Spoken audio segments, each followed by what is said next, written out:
Dear Muslims,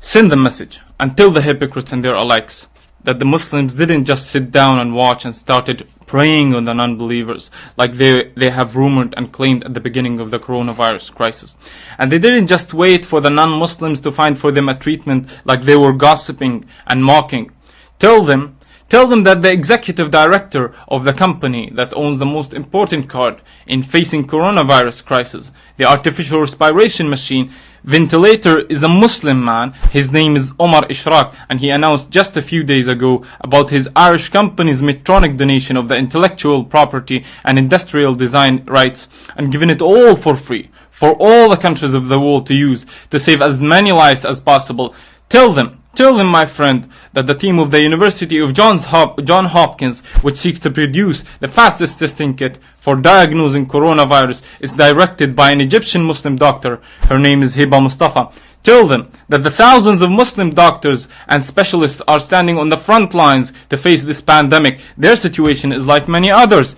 and the first to die in the UK and Spain facing the pandemic were Muslim doctors. They died treating non-Muslims. You have Hisham Yusuf and Adil Tayyar and Alfa Saadu and Habib Zaidi and Amjad Al-Hurani and Arima Nisreen. May Allah be pleased with them all.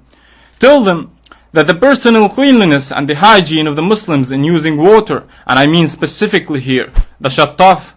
has helped many people in Europe and America and after the toilet paper crisis, to the point that Amazon in the first days sold the whole supply of this product. Tell them the teachings of the Prophet Muhammad ﷺ about the hygiene and the quarantine, taking the physical and medical precautions, has been used, mentioned and pointed out to in these crises, and that the American professor Craig Considine wrote an article on the famous American Newsweek magazine about the commandments of the Prophet Muhammad ﷺ when there is a pandemic, and he stated that the Prophet Muhammad ﷺ is the first to talk since 14 centuries about the general principles that the modern medicine today acknowledges in facing dangerous epidemics, and that Muhammad ﷺ didn't face the epidemics with dua and prayer only, like the hypocrites paint it out to be. And tell them, my friend, that the scientists and scholars in Muslim countries followed the needed and right scientific, medical, and jurisprudence precautions,